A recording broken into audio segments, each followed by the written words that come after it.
Hello and welcome to another episode of the Happiness Squad, your go-to place for embracing the art and science of flourishing. I'm your host, Ashish Kothari, and today I'm truly honored to welcome a very dear friend and special guest, Jacqui Brassey, to the show. We are jointly going to be exploring insights from her best-selling book, Deliberate Calm. In a world that's constantly throwing us curveballs, learning how to maintain calm deliberately is more crucial than ever for leaders and individuals alike. Now, Jacqui is one of the deepest experts in the field of health and well-being and is one of the co-leaders of the McKinsey Health Institute. She also serves as an advisory council member of the World Wellbeing movement.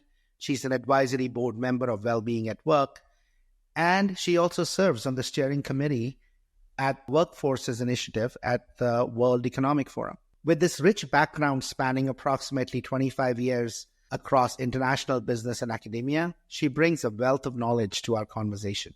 Our conversation was filled with several practical tips that you can start to implement right away, including the importance of practicing deliberate calm and how to consciously shift from protection to learning mindsets. 2, how you can master dual awareness, a key concept, and its relation to personal adaptability.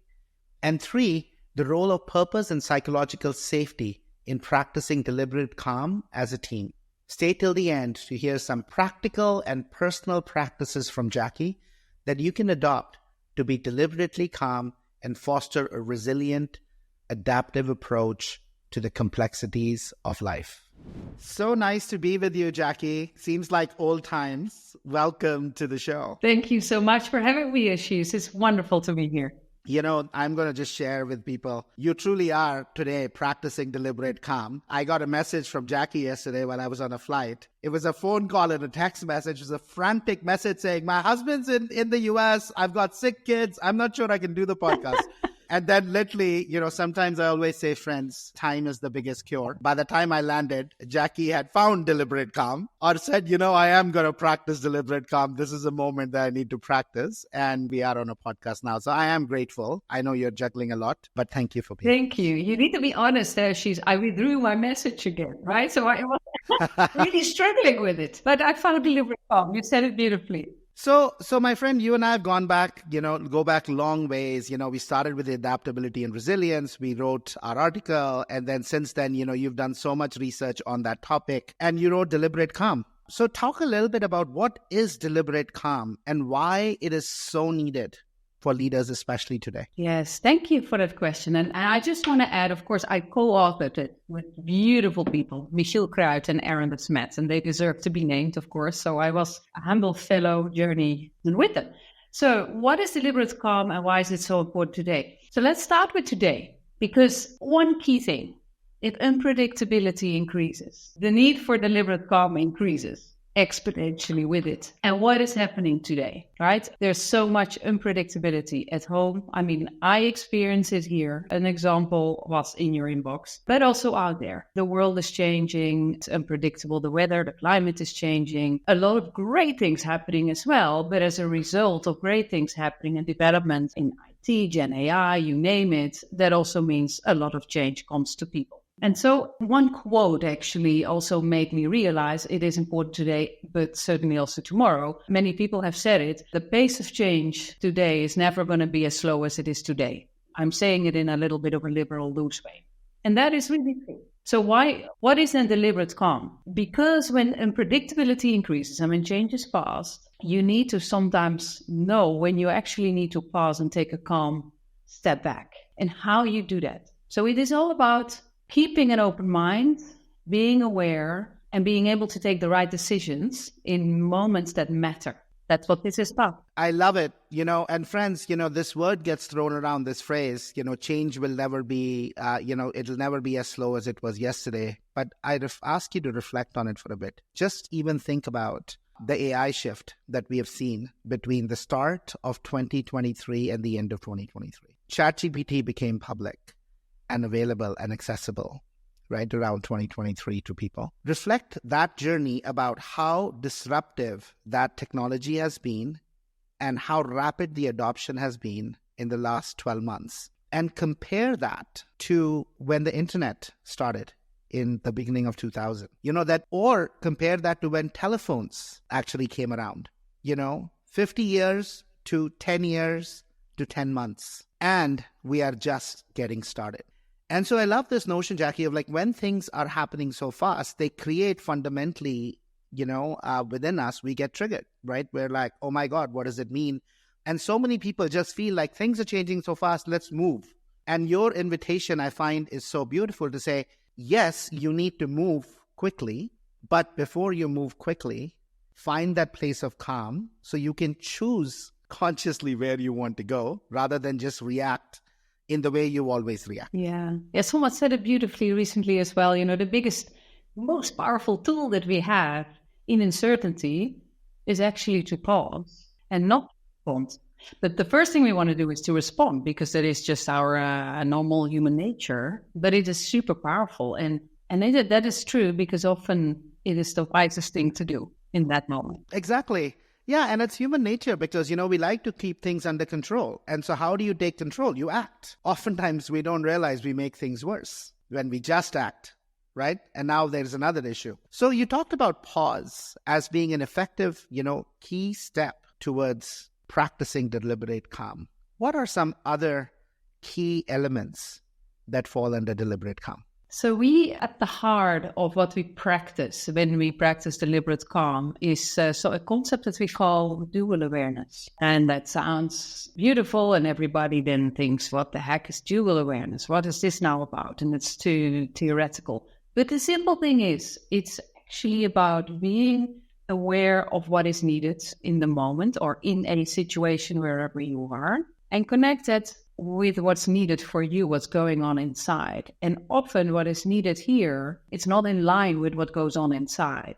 So if calm is needed, inside feels stressed. So how do you level set that? Or the other way around sometimes. But it is all about the dual awareness. In neuroscience, I like the concept interoception, exteroception. It is that combination, bringing that together and then actually finding the right tune to play between those. So talk a little bit, describe to folks who are watching or listening the two concepts, interoception versus exteroception. Yes. So if we talk about if you ask the question about what's needed in the moment, so the extero, it is not 100% aligned, but it's such a nice, these two words come so nicely out of the mouth, right? But it is about, sometimes you find yourself in a moment and that requires calm and pause and reflection and an open mind. The situation may be a high-stakes, unfamiliar territory. That's we have this simple 2x2 in the book that explains that. And an example of high-stakes, unfamiliar territory is when you are under pressure and you need to do something new. Now, what you often feel internally inside is stress. And what we just talked about, the need to respond very fast or to try to get in control. So I give you two scenarios to explain it better. Scenario one, there is a house on fire. High stakes, but for a trained firefighter, that's familiar territory. It causes stress, but the best thing the firefighter can do is basically focus and perform, right? Execute. You should not wait and think, because the house is down before you know it. He needs to act. There's a famous formula by Timothy Galway that looks at potential, that says potential is performance minus interference. So the stress that you experience is the interference. If you manage your stress, then that is where you can perform. And for business leaders or for anybody in a high stakes but familiar territory, it's all about managing your stress. It's already difficult to do. But now imagine another situation, and I had it not so long ago. A family member got a call from what he thought was somebody from a bank. And he started to talk to my family member and then started to explain that lots of money was gone drained out of his bank account. So you can see high stakes, unfamiliar. This family member thinks, what's going on? The trick, and this was a scam, of course, the trick that then often happens is that time pressure is put on top of that and complexity. And before you know, you go into that closed brain and you want to respond because you want to control, you want to stop the situation. Long story short, he got scammed. He gave in. That is the moment actually that you need to learn. Now, I'm not saying it would never happen to me because this is a very tricky thing, but it's a very good example of with deliberate calm, you may pick up messages where you say, okay, I'm going to put down this phone. I'm going to recall my bank because I now need to pause and not give in. but you get yourself tricked into, I need to quickly respond. What you need is the open mind instead of the quick response of the firefighter. Yeah, I love that, right? So noticing where it is a familiar territory, something that we know how to handle, in which we need to move quickly, but move quickly through a regulated nervous system. We don't need to rediscover what needs to be done. We just need to act, but we need to act with full awareness, with full control over the choices. Yeah. Whereas I love the second example, right? Which is, this is one where it is unfamiliar territory and it is high stakes. Yeah. And your invitation in that moment to say, even if you calm yourself, it's not about actually taking action in terms of doing. It might be taking action around inquiring, about curiosity. It's actually choosing a different way. Yes. Versus just responding. Yes. And if you often play in that space, and you and I both talk a lot to leaders in a business context, then this becomes a journey of discovery and adjusting on the go, right? Sometimes you go left and then you realize I should not have gone left. I need to go right. So it's not about always having the right answer, but it is about adaptively learning and growing and becoming better with an open mind and calm. Yeah. So implicit in there, right? You touched on it briefly, and I would love to have you share, in your own words, you highlight this importance of mindsets. Yes. Right? And you call them protection versus learning mindsets. Yes. Talk to us a bit around these two, and what are some of the protection mindsets and what are some of the learning mindsets, especially important in these situations with high unpredictability so that we can be deliberately calm. Yeah. One thing before I do that, and many people have heard this before, if you change the way you look at things, the things you look at change. And a mindset, I sometimes wear my glasses. If you talk about the innovative mindset, this is the innovative mindset, set of glasses. This is how I look at things with the open mind. And the protection mindsets are more about the status quo mindsets. This is more, another way of looking at things. Now, I'm not saying one of these is bad and the other one is good, because sometimes it's very good to use these, especially when you don't need to, you just need to execute, right? It can be very good. For those who are listening, there are these really cool purple and red glasses that Jacqui is putting on and off. Just so for those who are just listening, of course, if you're watching video, you'll see them. They're both really, really cool. I need to get one of these too. Yeah, I want another set actually. Anyway, that's for another podcast. But that is what it is about. It's basically the one set is more suited sometimes for situations where you need to act and just perform. Right? We just spoke about that. High stakes but familiar. It could be, you have everything you need. You just need to, but it is a mindset, is a way of looking at the world that can be fixed mindset. It can be, an expert. Yeah, all kinds of ways of looking at the world. Sometimes they have a negative connotation, and there is also a victim mindset. I don't like those in general, but if they are there, they are not always harmful, but they're not always helpful when you actually need innovation, creativity, open mind, and space. Because this basically is the glass half full, then you indeed everything will limit itself. Versus if you look at the glass as the other way around, half empty versus half full. And that is really true. So if you look for opportunities and possibilities, you will find them. And if you look for these impossibilities, you will also not find the rest. Because you remember, maybe not, but the moment you start buying a specific red car, you see red cars everywhere, right? It's all about priming the brain. So that's what this is about. Yeah. And I love it. We were looking at resilient and non-resilient, right? Which is really these, we're talking about protection, learning. And friends, another phrase to remember by Naislen, I love the work. You see the world as you are, not as the world is, right? Yes. Wise saying, but it is so true. It is so true. And I love the framing because often in this work, this is another one of those either or situations, right? I love the fact you said, look, it depends on what the situation is, that which mindset might suit you best. So it's not that you always, need to think about learning mindset or curiosity, right? Or abundance. If a house is on fire and you're a firefighter, right? There's a particular way you need to go act. But right? Let's not rediscover a new way to fight a fire today. Yeah. right? But, in situations that, I guess you would call them more in the predictable world, them, right? Complicated, simple situations. I think it's fine to go in with what you're calling a protection mindset, right? Like, let's think about find the root cause quickly and address it. And to circle back, why did we bring this up in the context of deliberate calm? It is knowing and understanding the mindset, or the mindsets that are active in a specific moment may help you actually to reframe in a moment, to say, okay, can I look at this in a different way to help you to practice deliberate calm and actually create that calm, but also the open mind. I love that. Now, obviously, we are talking about changing behaviors, Jacqui, at the top out here. And you and I both know changing behaviors are only the top of the iceberg. And you highlight this beautiful 4-layered iceberg model to say, if you really want to shift behavior, go explore deeper. So can you share a bit around the 3 additional layers that sit deep behind behaviors that we really need to face and shift to make the behavior sustainable? Make the behavior sustainable, yes. We use the analogy of the iceberg because everybody knows that picture, right? And the top of the iceberg is that eye with the snow above the waterline. And that represents this behavior. The way you look at me right now, the way you kindly smile at me all the time, you ask me questions. That is something that we see, but there is a lot happening that I cannot see that's going on inside of you, right?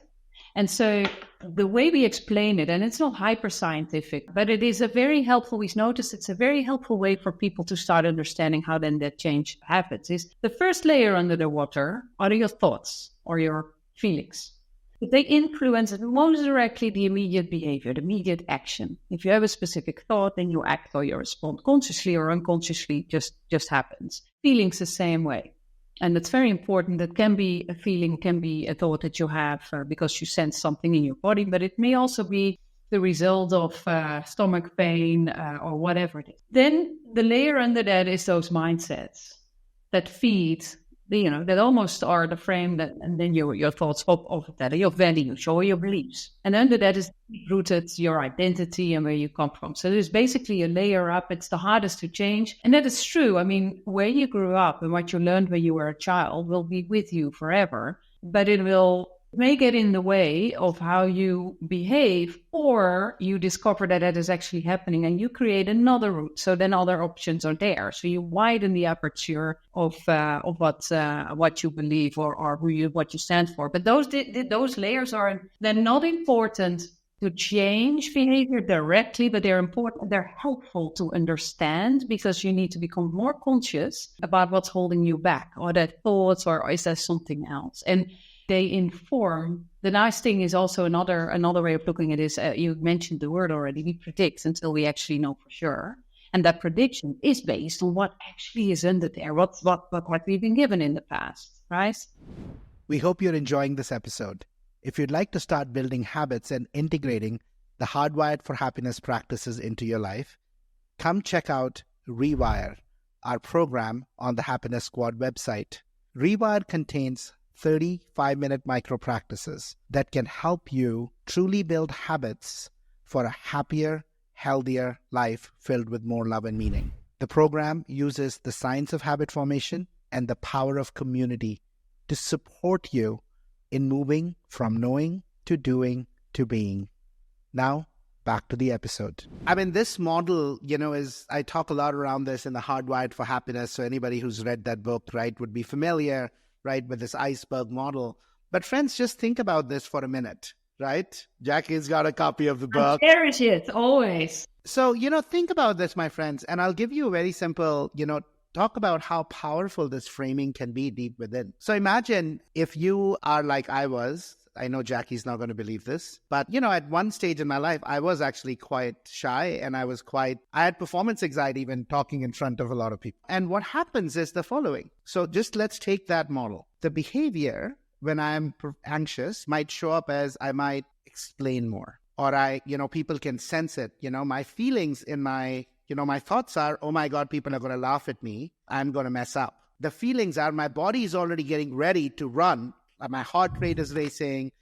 I can feel my palms getting sweaty. I'm feeling clammy. And these are all signs that my body is saying you're doing something you're not meant to be doing. And, the fear might come from, very early age. You might have gotten up to sing or you sang something and somebody made fun of you and everybody laughed. That was my story, right? And so now all of a sudden that fear of, oh my God, everybody laughed is I'm going to be a laughing joke. My body is already sensing it. My thought is this is not going to go well. And my behavior hence is I'm showing up really, really scared. Now you can say all you want. Hey, don't be scared. People are really caring for you and you'll be fine. But imagine, for me, what made the shift, and actually now it's second nature, was deep underneath, this notion of that fear. That was one situation, that wasn't always. And also a bigger need to say the work that I'm doing now, I feel so called towards that there is a real need. If I don't speak, I don't give this information out there, right? So deep within, there's a bigger need. Even if people laugh, I don't care because there are so many people who are hurting right now that need this help. The next level above is the free frame at the feelings level, right? For me, which is, well, one interpretation of the body reacting with sweaty palms and all this heat I feel is that it's nervous. The other is it's being prepared to help me give the best performance ever. The symptoms are the same, right? I'm getting really activated. My body's activating to help me deliver a really compelling speech out there. My thoughts become less about, oh my God, all these people are going to laugh at me, but my thoughts become about they are here. They've given me the gift of their time. And they want to really listen. They're not here to laugh at me. They have much better things to do than sit and laugh at me. And all of a sudden, I can engage in my behavior. I show up as my full self rather than my contracted spell. I show up with love. I show up with passion. And that energy then connects everybody. So you can imagine how important this iceberg model is to make any behavior change, right? And I think, Jacqui, you talk so beautifully in the book around, yes, you quote unquote can try and fake it till you make it, but it's not going to take you far unless you do the deeper work around recognizing what gets in your way in terms of your fears, your thoughts, your feelings, right? To make the shift. And another thing that we found actually, it's not only about how beautifully it will enrich you. And I mean, once you have these skills, there's no way back. It's beautiful. It makes you a better performer. It makes you a more overall human being. But what we found also in the work that I do, looking at people's holistic health, we saw that these people, that their health is improving.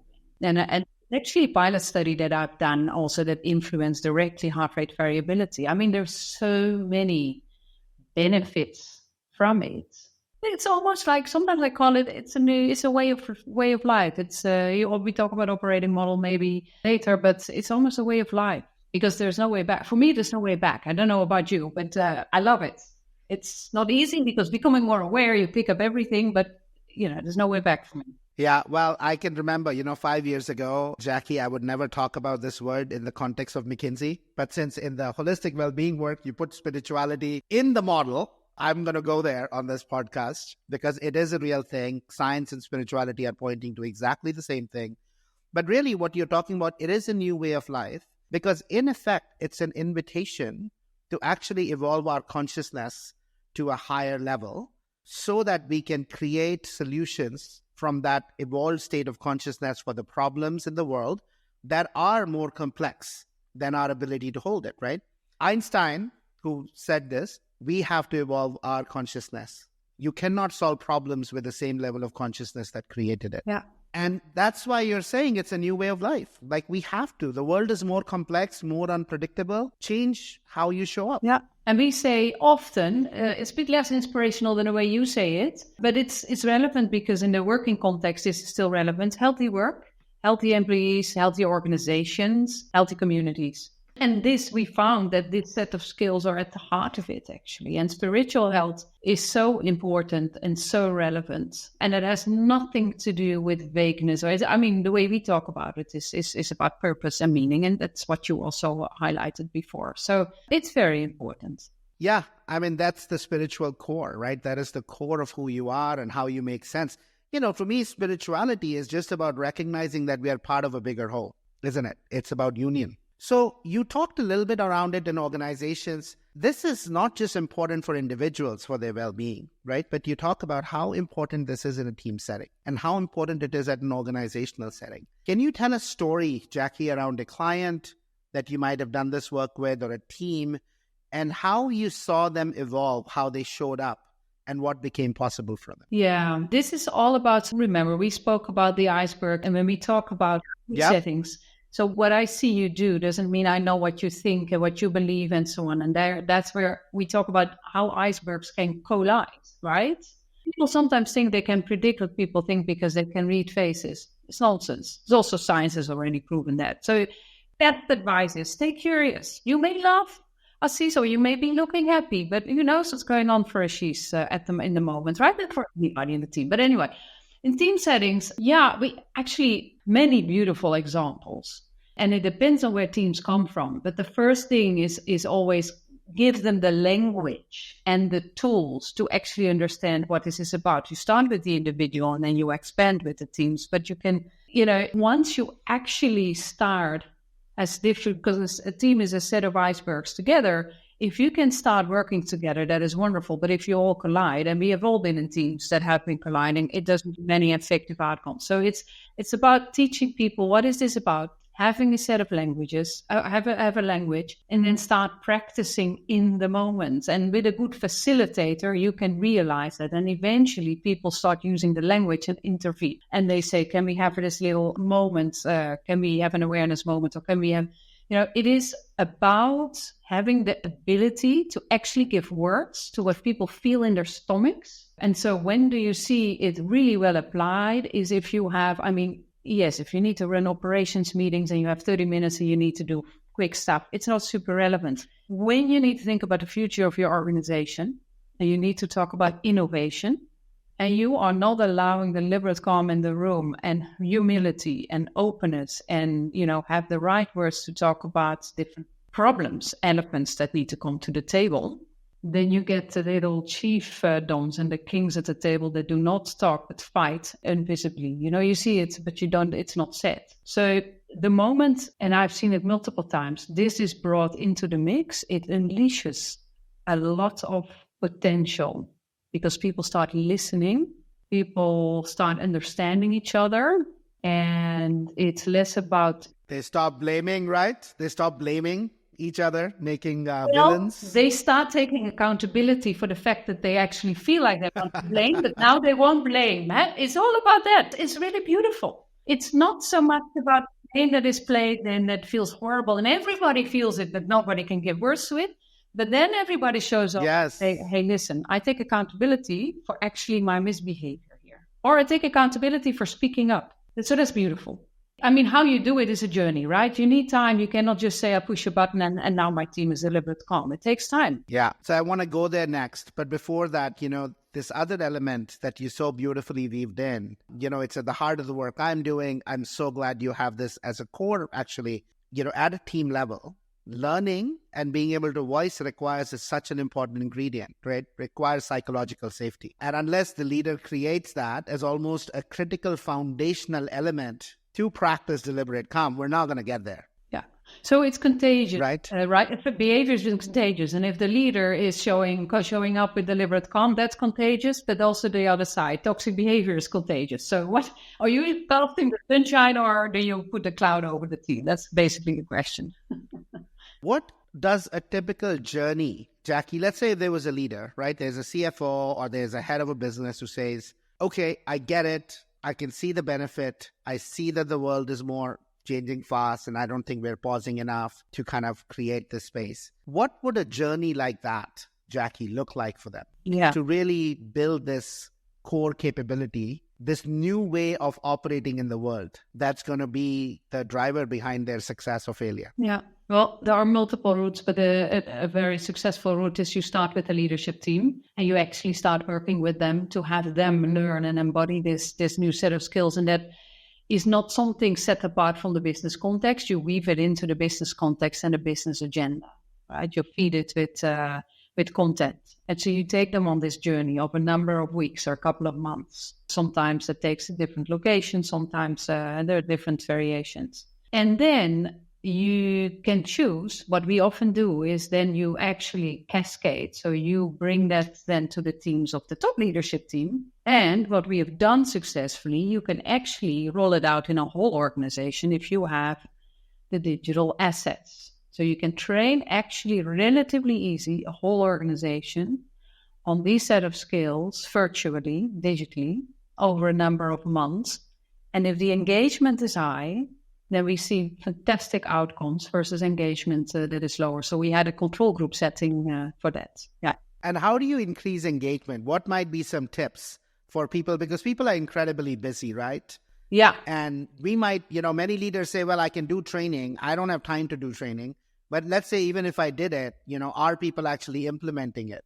Yeah. So what are some 2-3 things that you've seen really, really work to get engagement? Yeah, these are the basics in any good learning and development programs and engagement programs. Yes. Right? It's have engagement from the top and have a role model embedded in the organization, make it relevant for people to join and communicate about it, but also follow up. So if you embed it and make it part of a learning journey, then that justifies for people to participate in it, right? That it's part of a journey and it is, and make it really worth their while. So if you also integrate it in the work that they need to do, the word goes out. I mean, you only need one good pilot and everybody wants to have it. It's very simple. Yes. So what I'm thinking is role modeling, start with the top team or a leadership team, right? That is willing to, if they want to implement it, don't just rely on facilitated journey. You can also do digital learning as a way to scale, because the more people do together, the better things are.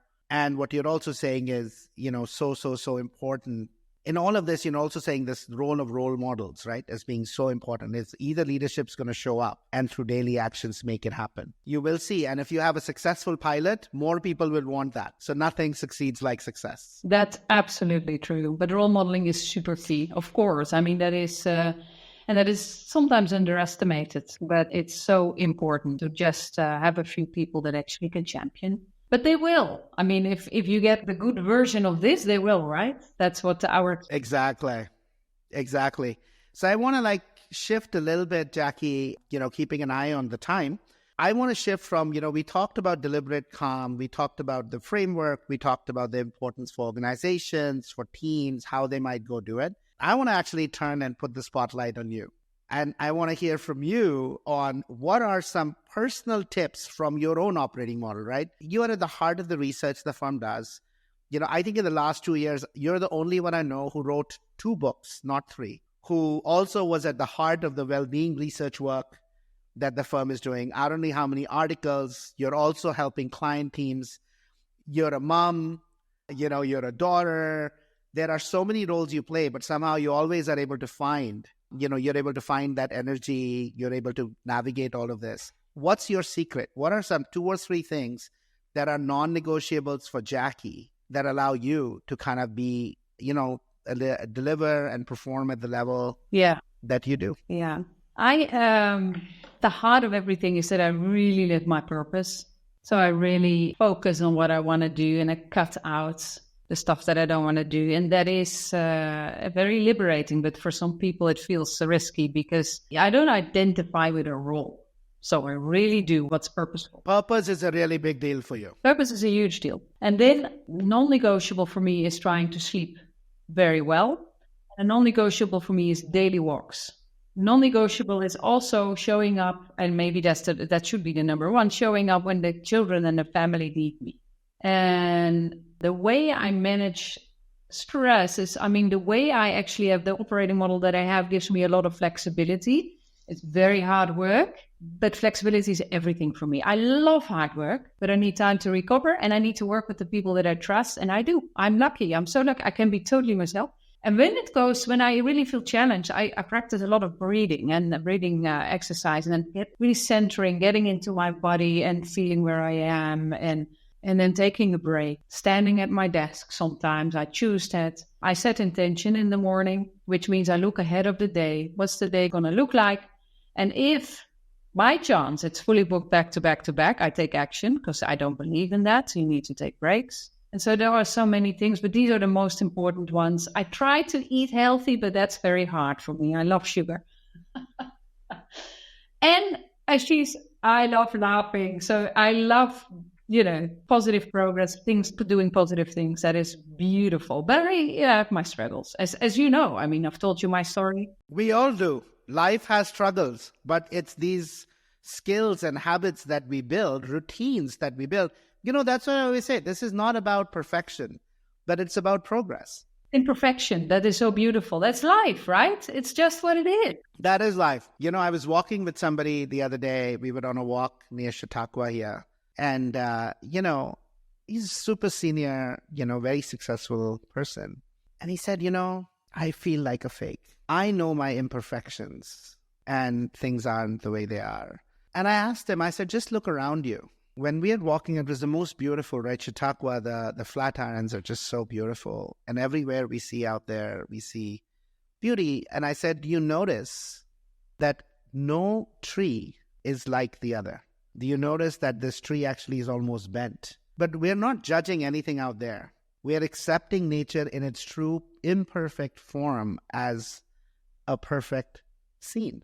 And so I say, your life is the same, right? Why are we have this notion of constantly judging because we know ourselves best. We know our doubts, even when others don't see it. We know those things where we didn't, we kind of did something else versus something else. Yeah. We know it and we constantly judge, right? Like this notion of it's okay, every day is okay. Maybe I ate a little bit too much sugar today, right? Maybe tomorrow will be different and I can start tomorrow. But I love this notion of so many of these healthy routines, Jacqui, that you talked about: walking, breathing, breaks, sleep, standing, laughter. That, if we one at a time start to build these habits, I think we will be better in our lives. Yes, it's very powerful. The other thing is also the two things. We all have our backpack. And, there's so many things happening in life. You put things in perspective, especially when, like me, I recently turned 50. Things get easier. March 9 for me.